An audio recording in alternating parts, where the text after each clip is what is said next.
আমার ছেলে আমাকে বলেছে, মা পায়োনিরে যদি গিয়ে আমার কিছু না হয় তাহলে আমার কোনোদিনই কিছু হবে না, আমি কোনোটাই সাকসেস করতে পারবো না। तो सबको एक साथ रखना थोड़ा सा बच्चों के लिए लगता है कि थोड़ा बड़ा और बड़े हो गए हैं और बड़े तो होना ही पड़ेगा। मेरे जैसे स्टूडेंट जिसको बायोलॉजी अच्छा नहीं लगता था, मतलब एकदम से वो फेवरेट सब्जेक्ट बन गया, मतलब कुछ तो था। मुझे एक चीज़ सिखाया, वो है प्रेशर हैंडलिंग। आपको बहुत प्रेशर आएगा, लास्ट के 10 मिनट बाकी है, क्वेश्चन 30 अभी बाकी है, कैसे करूँ। It is not a game of knowledge, ये नॉलेज का गेम है ही नहीं। आपको 60% 70% नॉलेज में भी आप एक हेलो एवरीवन, जैसा कि हम लोग नीट रिज़ल्ट के बाद से छोटे छोटे क्लिप्स वीडियोस बना रहे हैं बिकॉज जूनियर्स को थोड़ा हेल्प मिल जाए, तभी हमारे साथ हैं नवदीप जिनका स्कोर 609 है और ये अभी एम्स के लिए एलिजिबल हैं बिकॉज इनके पास S T category S C का कैटेगरी रैंक भी है ना। कितना रैंक टोटल आपका नवदीप? मेरा रैंक है 7518 ऑल इंडिया रैंक और एससी कैटेगरी रैंक 173। गुड, कोई बात नहीं, लेकिन आपने तो पढ़ाई अच्छे से किया है क्योंकि वो ओवरऑल मार्क्स काफ़ी आपका अच्छा है, 609 है। गुड। नवदीप बताइए कि आपकी जर्नी कैसे स्टार्ट हुई पायनियर क्लासेस के साथ, कब से अपने जर्नी को स्टार्ट किया आपने? इससे पहले आप बताइए कि अच्छा बताइए, इसके बाद हम बातें करेंगे कुछ और भी, कैसे थी?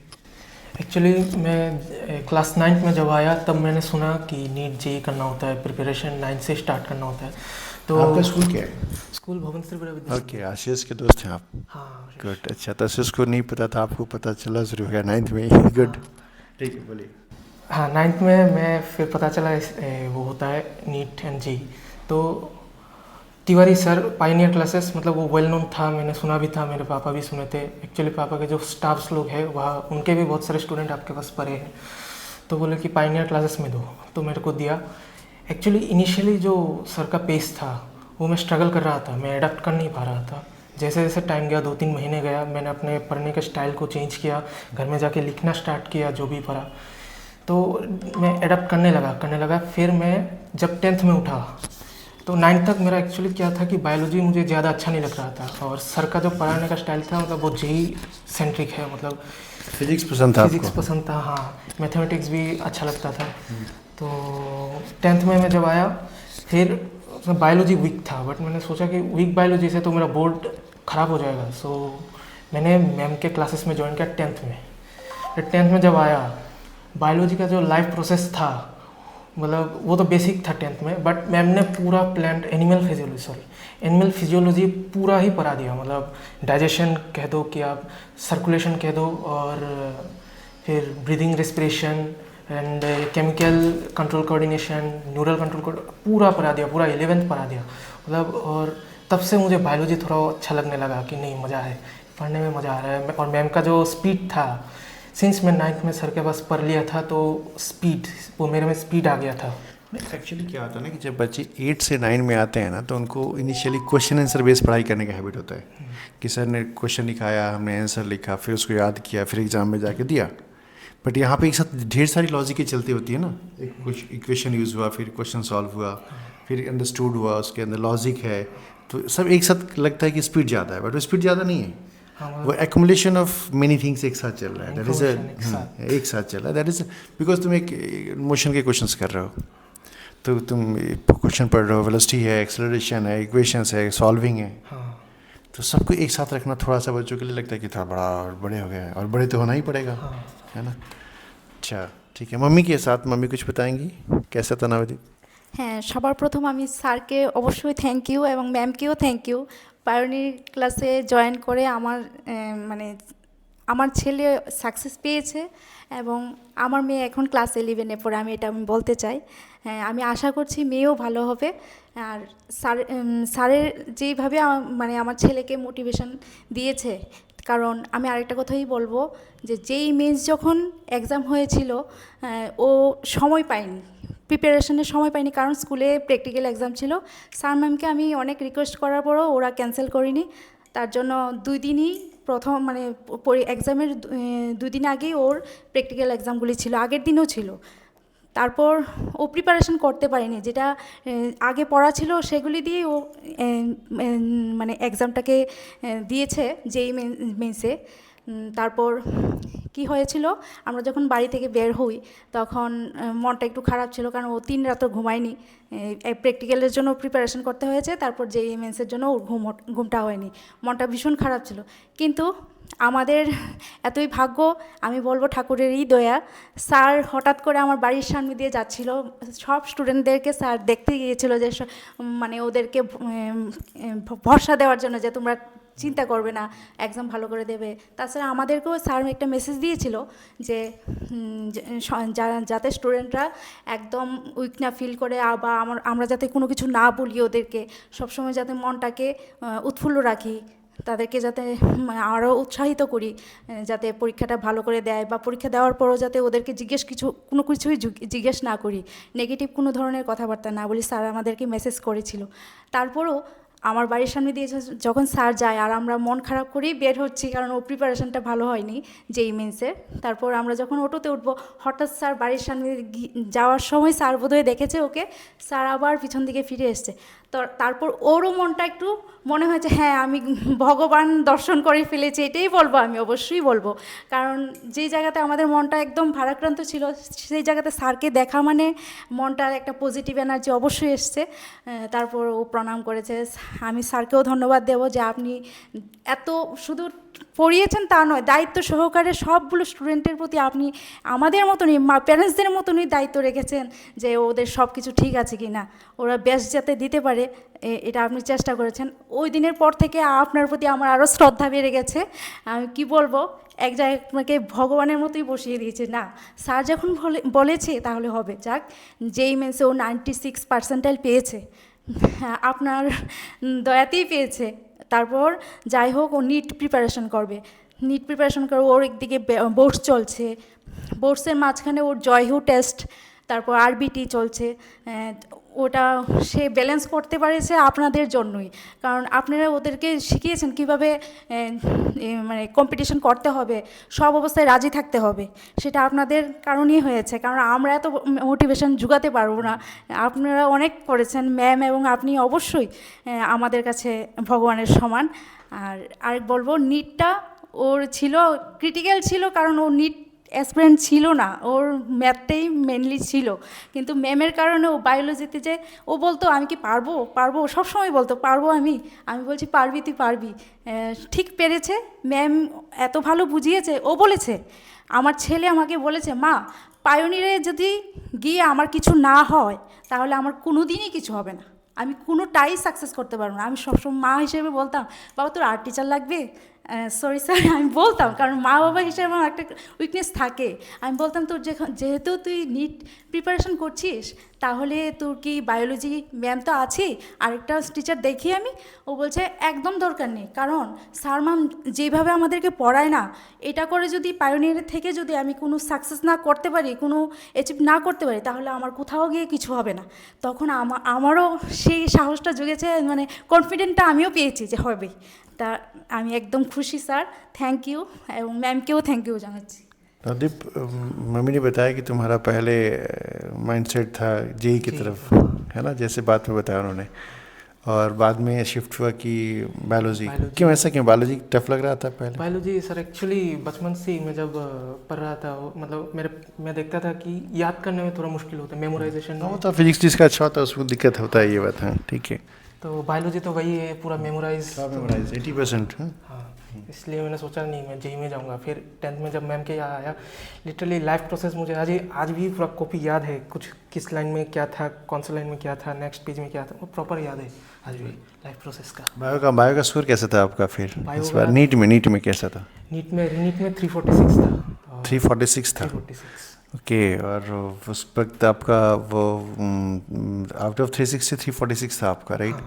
गुड। 609 है टोटल, मतलब काफ़ी कंट्रीब्यूशन है, मैक्सिमम कंट्रीब्यूशन बायोलॉजी का।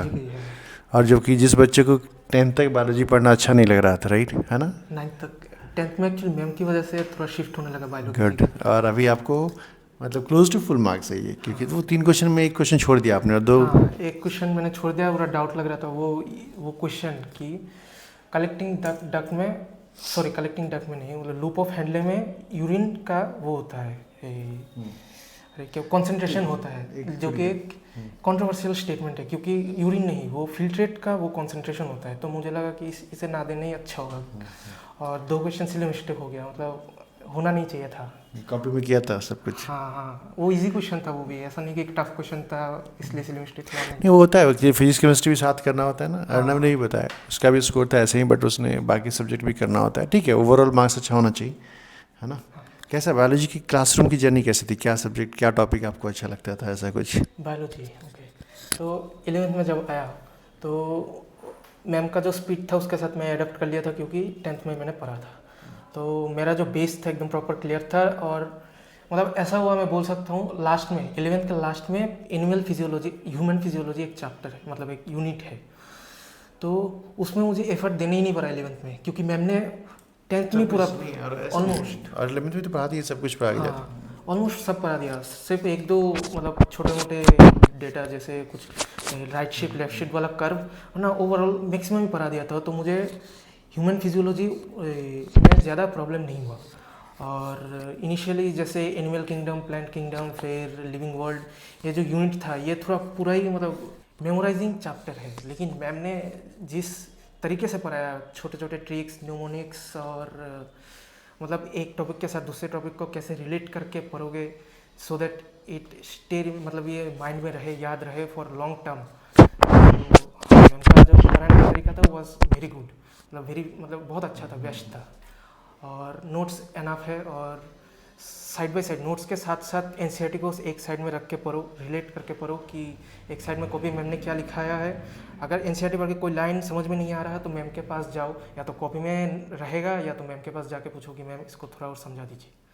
तो और मैम के जो मटेरियल्स है बायोलॉजी के, जहाँ DPP 1 DPP 2 करके रहते थे, फिर NCERT beginner, NCERT master stroke, excellence, ऐसे करके एक सेक्शन, हाँ वो भी बहुत हेल्पफुल था लास्ट के जो एक दो महीने। 12th के कंटेंट कैसे थे? 12th में क्या सबसे अच्छा लगा आपको? क्लास 12th में मुझे जेनेटिक्स मैम किया करके बहुत मज़ा आया। और जो वो था मोलिकुलर बेसिस, वो तो बहुत मज़ा आया पढ़ के। और मतलब मैम का जो पढ़ाने का जो स्टाइल है, मतलब एक के साथ एक को रिलेट करके और एक पेस, कंसिस्टेंट स्पेस मेंटेन करके, मतलब मज़ा आ गया पढ़ के। बहुत से लोग बोलते हैं कि मतलब कोई क्वेश्चन ऐसा नहीं कि मैम के कंटेंट से बाहर होता है, ऐसा कोई नहीं, कुछ नहीं है। अगर वो लोग आउट ऑफ एनसीईआरटी अगर पूछते भी है, आपके नोट्स में रहेगा, मैम ने पढ़ाया हुआ है कि वो आउट ऑफ सिलेबस वाला क्वेश्चन, आउट ऑफ एनसीईआरटी वाला क्वेश्चन। तो मैम का कंटेंट मतलब बहुत एक्स्ट्रा भी मैम पढ़ाती है, बट वो कंटेंट का ही होता है, वो सिलेबस का रिलेटेड ही होता है, क्योंकि it will help in option elimination, और टाइम बचेगा, आफ्टर ऑल टाइम बचेगा। तो टेस्ट के बारे में कैसा है आपका टेस्ट? यहाँ पे कुछ टेस्ट के बारे में बताइए। हाँ, टेस्ट बायोलॉजी के टेस्ट में एक होता है श्रोतम और एक होता है संभवम।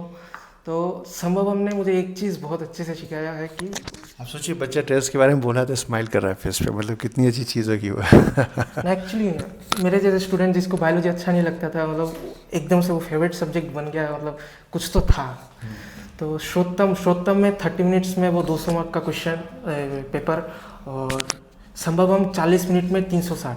तो संभवम ने मुझे एक चीज़ सिखाया, वो है प्रेशर हैंडलिंग। आपके ऊपर प्रेशर आएगा, लास्ट के 10 मिनट बाकी है, क्वेश्चन 30 अभी बाकी है, कैसे करूं कि सब क्वेश्चन करूं कि मतलब जो इजी है उसे करूं, या पहले क्वेश्चन टफ क्वेश्चन करके फिर लास्ट में इजी करूं।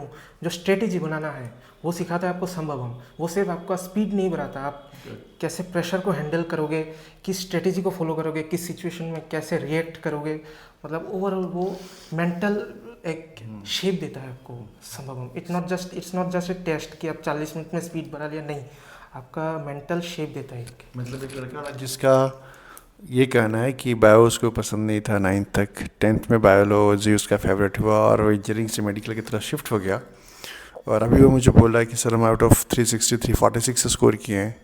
फिर ये बोल रहा है मुझे कि सर इसको वो टेस्ट का वैल्यू कैसा है इन टर्म्स ऑफ बायोलॉजी, आगे आपको क्या सिखाता है, सॉरी। तो ये सब एक ट्रांसफॉर्मेशन जो होता है वो लाइव क्लास का ही देना है, राइट, है ना, कि टीचर के साथ आप रहते हो, टीचर का और डेडिकेशन होता है ना। जैसे इसने कहा कि 12th में जेनेटिक्स या फिर बाकी टॉपिक का फेस वो हो गया, है ना, जिससे बच्चे डरते हैं पहले, कहते हैं, और वही टाइम मिलता है बच्चों को जिससे बाकी सब्जेक्ट आसानी से कर सकते हैं। और ज़्यादा एनसीईआरटी से बाहर पढ़ना है? नहीं, NCERT is more than enough, but ma'am थोड़ा बहुत एनसीईआरटी के बाहर भी पढ़ाती है, which will after all help you in exam only. ऐसा नहीं कि एक्स्ट्रा कुछ पढ़ा लिया, अरे वो तो काम में नहीं आया क्यों पढ़ना है, ऐसा नहीं। मैम ने जो पढ़ाया वो पढ़ते रहो, एग्जाम में कभी ना कभी तो काम आप आएगा। सोचिए, जो लड़का 9 तक जेई के लिए पढ़ रहा था, अभी फिजिक्स की बात नहीं कर रहा, उसी बायोलॉजी की बात कर रहा है ना? हाँ। जबकि फिजिक्स के बारे में मेरे से कुछ बोलना चाहिए, क्योंकि सर फिजिक्स भी थोड़ा अच्छा लगा था, राइट, है ना? कैसा स्कोर क्या था फिजिक्स का? आपका स्कोर क्या था? फिजिक्स में 131। 31, बहुत स्कोर था, क्वेश्चन टफ थे ना? हाँ। राइट, फिर अच्छा कोई बात नहीं। नहीं, बहुत शांत लड़का था ये, इतना बोलता भी नहीं था क्लास में, इतना पहली बार इसकी आवाज़ सुना हूँ मैं, है ना? ये क्लास में आके चुपचाप बैठ के और पढ़ाई करना, है ना? मम्मी ने बताया इसके बारे में कि बहुत घर में सारे इंजीनियर्स हैं, राइट? हाँ हाँ, मेरे पापा मेरे मम्मी ने इंजीनियरिंग बीच में छोड़ दिया था आफ्टर माय बर्थ, और मेरे चाचा जी भी इंजीनियर ही है, और मामा भी इंजीनियर है, और कजिन मेरे माम की कजिन वो भी तो फैमिली में इकलौता डॉक्टर है आप? हाँ, होने फर्स्ट वाले। Generation doctor. और सीधे फर्स्ट जनरेशन डॉक्टर। पहला डॉक्टर सीधे एम्स में जाके? हाँ हाँ, गुड। इसका टाइटल ही बनाएंगे, फैमिली का पहला डॉक्टर एम्स से, है ना? ठीक है ना? चलिए, अच्छा करिएगा आप। और कुछ बोलना है आपको? और जूनियर से क्या बताएंगे आप?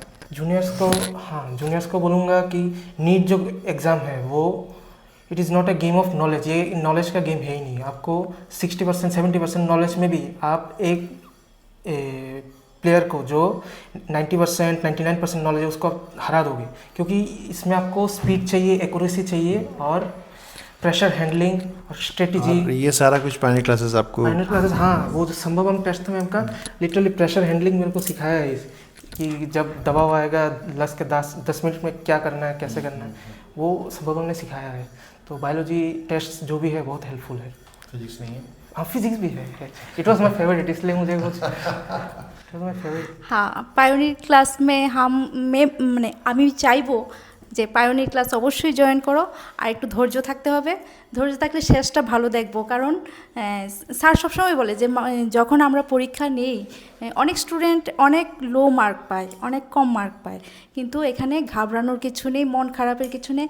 দেখা যায় যে যারা কম মার্কস পেয়েছে শেষে গিয়ে ওরাও ভালো শাইন করে, হ্যাঁ, তা যারা টপ 10-এ আছে দেখা যায় যে ওরাও অনেক সময় ফেল হয়ে যায়। তাহলে স্যারের আমি ওই কথাটা অবশ্যই মনে রেখেছি। Any exams is only not only তোমার এক্সামের মধ্যে যে মার্কস আসছে ওইটাই সব থেকে বড়ো। তুমি ক্লাসে কীরকম রেসপন্স করতেছো এটা তো ইম্পর্টেন্ট। অ্যান্ড লাস্ট এক্সামটা তো হতে পারে কি তোমার মক ভালো যাচ্ছে না, কিন্তু মেন এক্সামটা ভালো চলে যাবে, রাইট? এইটা ইজ নট বিগ। এইটাও হতে পারে কি মকটা ভালো যাচ্ছে, মেন এক্সামটা খারাপ হয়ে গেলো। তো that is all the part of the journey. But if you are totally dedicated with the daily routine, right, daily homework, daily DPP doing, class tentative আছো, ফোকাসড আছো, আলটিমেট রেজাল্টটা হয়ে যাবে। এটা ইম্পর্টেন্ট, এটা সবাইকে বুঝতে হয়। অ্যান্ড এভরিওয়ান থিঙ্কিং কি কী হবে না, we are the here for you people, right? কি তুমি যে বলবে তোমার যেটা দায়িত্ব, সব এখন তো সব কিছু মডিফাই করে ফেলছি। লাইব্রেরিটা ফুল টাইম লাইব্রেরি, সকাল 11টা থেকে রাত্রি 10টা পর্যন্ত। ছেলে এখনও পড়তেছে উপরে আসে, राइट? हाँ हाँ हाँ हाँ हाँ, 1-2 आए थे। हाँ, अभी तो वो पढ़ते हैं, तो उसमें हम लोग रहते हैं 24/7। अब कोई किसी पेरेंट्स को ये भी सोचना चाहिए कि ठीक है मेरा भी बच्चा जाए ना, धीरे धीरे वो एंजाइटी खत्म होता है, इज इट? घर से बाहर अकेला बच्चा पढ़ता है, इस टाइप ऑफ एग्ज़ाम ही तो हुआ ना वो भी, है ना? चलिए ठीक है, फिर हम इसको यहाँ पे करते हैं। नेक्स्ट टाइम मिलेंगे किसी और बच्चे के साथ। नवदीप, आपको और आपकी फैमिली को पहला डॉक्टर मुबारक हो, राइट, है ना? ठीक है।